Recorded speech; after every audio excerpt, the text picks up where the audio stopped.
12ನೇ ಶತಮಾನದಲ್ಲಿ ದುರ್ಬಲರ ಶೋಷಣೆ, ಜಾತೀಯತೆ, ಮೇಲು ಕೀಳು ತಾರತಮ್ಯ, ಅಸ್ಪೃಶ್ಯತೆ, ಮೂಢನಂಬಿಕೆಗಳ ಸೃಷ್ಟಿ, ಶಿಕ್ಷಣದಲ್ಲಿ ಅವಕಾಶ ವಂಚನೆ ಹೀಗೆ ಅನೇಕ ಸಾಮಾಜಿಕ ಅಸಮಾನತೆಯಿಂದ ಜನರು ತುಳಿತಕ್ಕೆ ಒಳಗಾಗಿದ್ದರು.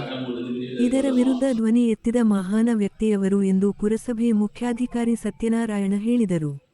ವಿಜಯಪುರ ಪಟ್ಟಣದ ಪುರಸಭೆ ಸಭಾಂಗಣದಲ್ಲಿ ಏರ್ಪಡಿಸಿದ್ದ ಮಡಿವಾಳ ಮಾಚಯ್ಯ ಜಯಂತಿ ಕಾರ್ಯಕ್ರಮದಲ್ಲಿ ಮಾತನಾಡಿದರು. ಕಾರ್ಯಕ್ರಮದಲ್ಲಿ ಪುರಸಭೆ ಅಧ್ಯಕ್ಷರಾದ ಭವ್ಯ ಎಸ್. ಮಹೇಶ ಮಾತನಾಡಿ ಮಹಿಳೆಯರು, ವೃತ್ತಿನಿರತ ಶ್ರಮಜೀವಿಗಳು, ಬಡವರು, ದೀನದಲಿತರು ನಿರಾಶೆ ಹತಾಶೆಗೊಂಡು ಅಸಹನೀಯ ಬದುಕಿಗೆ ತುತ್ತಾಗಿದ್ದರು. ಸರ್ವರಿಗೂ ಸಮಪಾಲು ಸಮಬಾಳು ಒದಗಿಸಲು ಬಸವ ಮಾಚಿದೇವಾದಿ ಶರಣರು ಸಾಮಾಜಿಕ ಕ್ರಾಂತಿಯನ್ನೇ ಕೈಗೊಂಡರು. ಶರಣರ ಅಗ್ರಗಣ್ಯ ಬಳಗದಲ್ಲಿ ಮಡಿವಾಳ ಮಾಚಿದೇವ ಅತ್ಯಂತ ಪ್ರಕಾಶಮಾನವಾಗಿ ಕಂಡುಬರುವರು ಎಂದರು. ಕಾರ್ಯಕ್ರಮದಲ್ಲಿ ಪುರಸಭೆ ಸದಸ್ಯರಾದ ಸಿ. ಎಂ. ರಾಮು ಮಾತನಾಡಿ ಸಮುದಾಯದ ಬಂಧುಗಳಿಗೆ ವಿಜಯಪುರದಲ್ಲಿ 2 ಗುಂಟೆ ಜಾಗವನ್ನು ಭವನಕ್ಕೆ ನೀಡಬೇಕು ಎಂದು ಒತ್ತಾಯಿಸಿದರು. ಇದೇ ಸಂದರ್ಭದಲ್ಲಿ ಪುರಸಭೆ ಸದಸ್ಯರಾದ ಸಿ.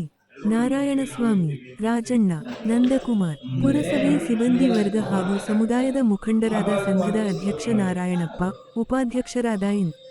ಶ್ರೀನಿವಾಸ್, ಮಂಜುನಾಥ್, ಪ್ರಧಾನ ಕಾರ್ಯದರ್ಶಿ ಮಧು, ಖಜಾಂಚಿ ಮಂಜುನಾಥ್, ಮುಖಂಡರಾದ ಪಿ.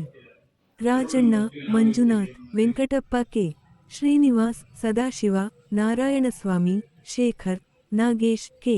ರಾಜು, ಮುನಿರಾಜು, ಪ್ರಕಾಶ್, ವೆಂಕಟೇಶ್, ರತ್ನಮ್ಮ, ಚಂದ್ರಕಲಾ, ಅನಸೂಯಮ್ಮ, ಶಾರದಮ್ಮ, ಪವಿತ್ರ, ಲಕ್ಷ್ಮಮ್ಮ ಮುಂತಾದವರು ಹಾಜರಿದ್ದರು.